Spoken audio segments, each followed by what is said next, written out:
Chapter 38 Description of the Cooking and the Vessel. I bow down Shri Ganesh, I bow down Shri Saraswati, I bow down the Guru, I bow down the family identity, I bow down Shri Sita Ramchandra, I bow down Shri Satguru Sai Nath. Obeisance at your feet, Guruvara, who have given happiness to the whole world, accomplished the welfare of the devotees, and have removed the threefold afflictions of those who have resorted to your feet. Protector of the humble and the weak, the supremely generous, uplifter of the devotees who have surrendered, you have manifested in the world to oblige the people. Hail, hail to you, destroyer of duality. Hail, hail to you, adorned one of the devotees. Hail, hail to you, the remover of the fear of existence. Hail, Guru Raya, cloud of mercy. What good fortune has borne fruit by which I have seen these feet with my own eyes and enjoy the bliss of association. Those days are gone, never to return. The liquid essence of pure self was poured into the mold of Brahma, and out of this has emerged the form of the crest jewel of the saint Sai. Sai is himself Atmaram. He is the abode of perfect divine bliss. Having himself attained all objects of life, he makes his devotees desireless. He was the supporter of all religions and the devourer with Brahmanic and material luster of death. This is his characteristics in brief. He who breaks the ties of previous birth and death, snapping them angrily, to him I, the dull-witted and the ignorant, bow with eightfold prostrations. In the last chapter, with great delight, I depicted Sainath's Chavadi. Now, in this chapter, listen to the description of the cooking and vessel. It will give unalloyed happiness. A suckling child is only interested in feeding, but does not know what to have, whether it should be given milk or a light morsel. That is a responsibility that the mother takes. Similarly is my mother Sai. He puts the pen in my hand and gets the book written without any effort on my part, for the delight of his devotees. In the Shastras, for the different epochs, different means are described for attaining nirvana. Penance for the Trita Yoga, knowledge for the Trita Yoga, and sacrifice for the Dwarpa Yoga, charity for the Kali Yoga. Performance of charity and righteous action is always important. Pacifying hunger is the best of all. Therefore, giving food in charity should be done regularly. It takes precedence over all other actions. When it becomes noon, we suffer from pangs of hunger. Just as we feel, so do others. One who understands this inner feeling is virtuous. According to the code of conduct laid down by the Shastras, giving food in charity has the first place. When considered, there is nothing greater than that. Food is Parabrahma. From food all beings are born. By food lives are sustained, and having departed into food again, they enter. When an uninvited guest arrives at an odd time, a householder should make the guest happy with food. Those who send them back hungry invite trouble to themselves. Giving charity of money, property, clothes, etc. requires some discrimination. But in the matter of food, no such consideration is necessary. Whoever comes at any time to the door, it is not good to disrespect him. Such is the greatness of giving food in charity that there is evidence of it in the Shrutis also. Therefore, Baba too offered food to the people, behaving as per long established tradition. Giving money or doing any other charity is imperfect without giving food in charity, as is the consultation of stars without the moon, or a necklace without its pendant. Would they look beautiful? Just as Varan is the best among the six flavors, giving of food in charity is the most meritorious. A spire without a pinnacle does not seem befitting, not as a lake without lotuses, nor bhajan without devotion, nor a married lady without the kumkum mark on her forehead, nor singing without sweet voice, which is tedious, nor buttermilk without salt, which is tasteless. When offering food, the diseased, the weak, the blind, the crippled, and the poor should be served first, the relations and other people afterwards. Now, so that the listeners get a great general idea of Baba's cooking vessel, I am making an effort to satisfy those who are curious. In the courtyard of the masjid, he arranged a big hearth on the top of which a used vessel was placed with proper measure of water. Sometimes he cooked sweet rice and sometimes pulao with mutton. Sometimes he prepared wheat flour dumplings and cooked them in varan. Sometimes he made wheat rogda or rolled out wheat banga and put them in the varan that was being cooked together with the dumplings very gently. After grinding the spices on a stone slab, he made everything ready for cooking. After preparing the moog vadi with his own hands, he slowly put them into the cooking vessel with hope of getting a place in heaven's animals sacrifices and offering for the yajna. Even Brahmins eat the meat after offering, as the Shastras accept this ritual killing. Similarly, Baba invited the mullah to recite Quranic verses before killing the goat in keeping with the religious custom. There was two kinds of cooking vessel, one big and one small. Using one or the other, he would cook for those who needed the food. Small vessel held enough food for 50 persons. The big one was large enough to feed 100 persons and have some food left over.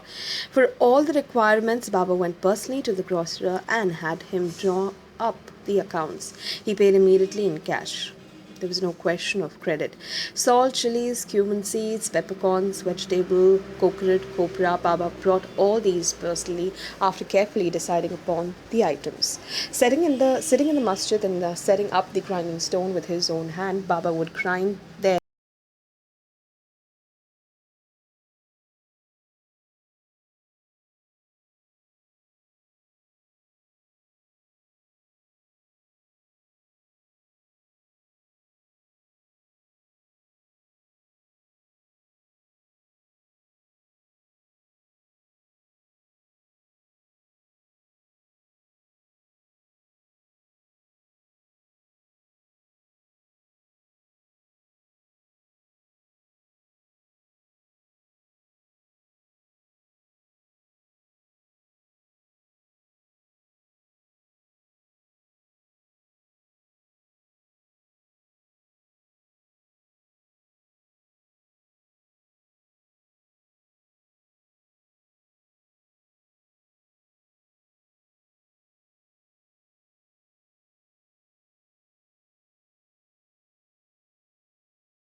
This desire to obey the order of the Guru at times reached such heights that those who in their lifetime had never touched meat wavered.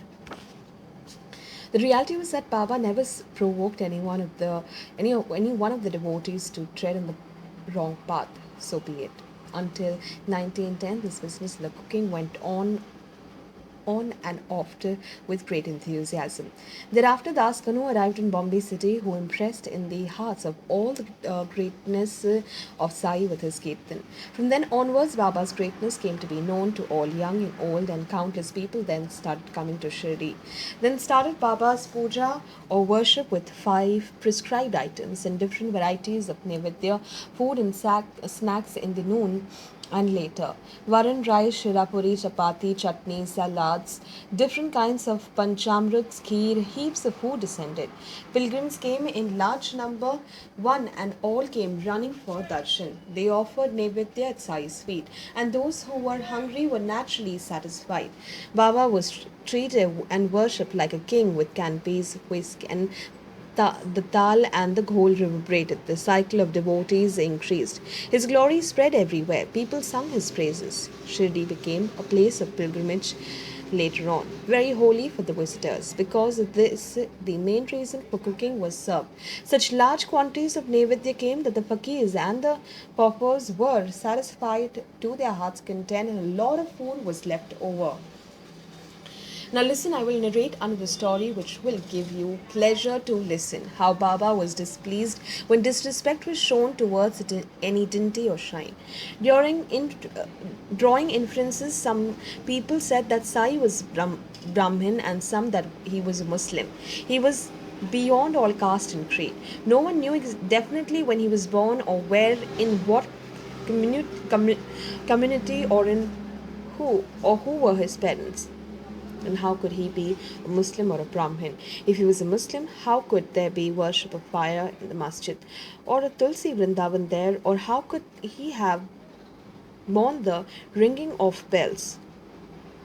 How could he have permitted the blowing of the conch, the recitation of katha and kirtan with instruments, the playing of tal, ghol, mridan, the loud chanting of the Lord's name? If he was a Muslim, would he allow application of sandal and other ritualistic worship while sitting in the masjid and eat with others there? If he was a Muslim, would his ears have been pierced? Would he have renovated and repaired temples by spending his own money? After bath, would he have worn an expensive pitambar? He never tolerated the slightest disrespect to any deities. I recall while writing this story illustrating this aspect, which I present very humbly. Listen to it attentively. See what happened once. Baba returned from Lendi and sat in the masjid. The devotees began arriving for darshan. Amongst them was a great devotee, Chandorkar, whom Baba loved very much. He came with Beniwal, his brother-in-law, eager for darshan. After doing obeisance to Sainath, both of them sat in front of him. While they were exchanging generalities about the welfare and well-being, Baba suddenly got angry. Baba said, Nana, how is that you have forgotten? After having spent such a long time in my company, is this only what you have learnt? Is this the result of the time you have spent in my company? How could your judgment have strayed like this? Tell me in detail. Listening to this, Nana became dejected. He wondered about the reason for this anger but could not recall anything. He felt sad. He could not remember where he had erred. He could not find reason for the anger. But unless something had happened, Baba would never hurt anybody. Therefore, he clutched Baba's feet and repeatedly entreated him. Finally, Nana supplicated earnestly and asked, Why are you angry? Though you have been in association with me for so many years, how could you have acted thus? What happened to your senses? Baba asked Nana. When did you come to Kopargaon? What happened on the way? Where did you get down on the way? Or did you come here straight? Something strange happened on the way. I feel like listening to it in detail. Tell me what happened, where, be it big or small incident. Hearing this, Nana realized his mistake and his face fell immediately. Though he felt ashamed to speak of it, he narrated it. Nothing could be concealed here. Having decided this, Nana told Baba whatever had happened in detail. There could be no lying before Sai. Falsehood does not gain Sai's grace. Dishonesty leads to destruction and ultimately lies lead one to hell. To deceive the Guru is a very great sin, from which there is no atonement. Realizing this, Nana described in detail to Baba whatever had happened. Nana said we hired Tanga to come straight to Shirdi, as a result of which Beniwal missed the darshan of Lord Datta on the banks of the Godavari. Beniwal is a Datta devotee. When we came across the Datta temple on the way, he wanted to get down to have Datta's darshan. But I was in a hurry, so I prevented him and told him that we could take the darshan on our return journey from Shirdi. This becoming hasty and thinking it would get late to come to Shirdi, I tried to avoid the matter and disregarded Datta's darshan. Later, while bathing in Godavari, a big thorn pierced my foot and gave me a lot of trouble on the way till I could pull it out with much effort. Then Baba advised, it is not good to be in such haste. Thank your stars that you had only the thorn to contend with, though you had disrespected the darshan. When a very venerated deity like Datta is on the way awaiting darshan, unfortunate is he who has not taken the darshan. How can I help him? Let us now end the story about the cooking. How pure and holy was the midday meal in the company of Sai in the masjid. How wonderful was Sai's love for the devotees. After the noon puja and the daily arati of Baba, when devotees were about to return, Baba gave udhi to all. Baba used to come and stand near the wall edge of the masjid. The crowd of the devotees stood waiting in the courtyard, each one filled past bowing at his feet. Everyone stood in front of Baba after having put his head at his feet. Was applied udhi by Sai on his forehead. At that time, by one. Now all of you, young and old, go to your homes to eat. Obeying this order from Baba wholeheartedly, the people returned. After Baba's back was turned, the curtain to the masjid was drawn according to custom. The rattling noise of the platters and the small bowls could then be heard. Then started the splendor of the prasad. Many sat in the open courtyard waiting to get the balance of the naivedya that was left over, which was made holy by the touch of Sai's hand.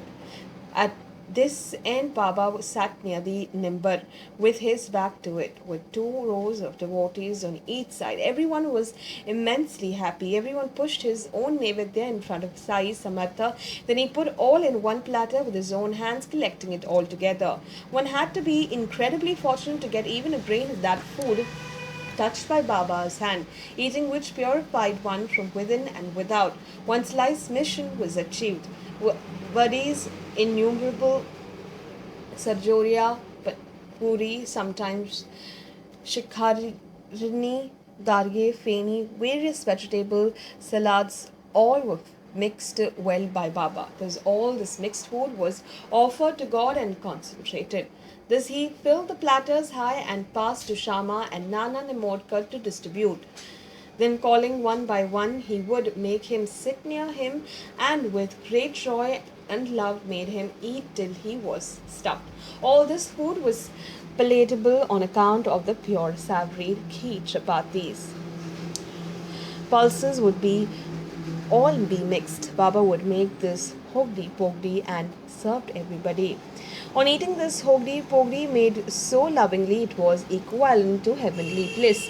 Those who ate ended up licking their fingers, fully content. Sometimes they were mandis, puranpoli, puris mixed with sugar, sometimes basandi, shirapuri, sanjoria and gulwari. All these were distributed. Sometimes white fluffy rice variety known as ambe mohar with varan flavored with fresh ghee, taste and savory, surrounded with a variety of vegetables. In addition, there were pickles, papad and raitas, different varieties of bhajis and bhartas. Sometimes there were panchamrit, to which was added curds or buttermilk. Blessed were those who ate such divine food. How can the food be described when Sainath himself is partaking it and distributing it? The devotees ate to their heart's content and even pledged to show their satisfaction. Every mouthful was satisfying, giving pleasure and nourishment and extinguishing hunger. Such was this relishable and palatable food, which was very holy and given with love. The Lord's name was taken with every mouthful, and ahuti were offered of this divine food. The platter never got empty as the food was served time and again. Those who preferred a particular sweet dish were served it with love, and many liked mango nectar and they were given that with love. Baba instructed Nana Sahib Namorkar and Madhav Rao Deshpande everybody to serve this food. They considered the distribution of the Naivedya as their regular religious work and performed the task with great love. The rice was savory, drizzle looking like buds of jasmine, on which yellow tur dal was served, with a rounded spoonful of ghee to all. As the food was served, the atmosphere was pervaded with delightful fragrances. Various chutneys added a zing to the food. Nothing was poorly cooked or tasteless. Everyone ate their heart's content. The vermicelli and the platter were made of heavenly bliss, and hridayas were made of love and devotion. Who else but those who experienced space joy could come to eat? Where God is food and He Himself partakes of it and savours it. Blessed are those who serve the food, and blessed are those who receive it. The root cause of all this delight was the powerful faith that the Guru is sweet. It is not the sugar nor the jaggery that is sweet, but the total faith in the Lord that makes it heavenly. Such was the perpetual prosperity there, with abundance of kheer, shira, and kalya, that once one sat down to eat, there could be no silly shying even to a small degree. Though a variety of food was cooked and everyone ate their fill, yet the meal was incomplete without rice and curds. If the rice and curds were not there, at least buttermilk was asked for. Once a glass of pure buttermilk was filled by Guru Raya with his own hands and given to me to drink with love. When I put it to my lips and saw the pure white buttermilk, I was very content and happy. When I put the glass to my lips, I was full of bliss. Already my stomach was full with sumptuous meal, and I was wondering how I would imbibe it. When I had this troublesome doubt, this first sip proved tasty. Seeing me hesitating thus, Baba spoke very earnestly. Oh, drink all of it. You will not get such an opportunity again. So be it. I realized the truth of this because 2 months later, Baba's avatar was no longer manifest, as he took samadhi. Now, to quench the thirst for the buttermilk, there is no other way than drinking the nectar of Sai stories. That is our only resort. Hemant surrenders to Sai. I will narrate whatever Sai makes me recall in the future. Listeners should remain attentive. May there be well-being. This is the end of the 38th chapter of Shri Sai Samartha Satcharitra, written by the devotee Hemad Pant, implied by the saint and virtuous people, called a description of the cooking and the vessel. This is offered to Shri Sadguru Sainath. May there be auspiciousness.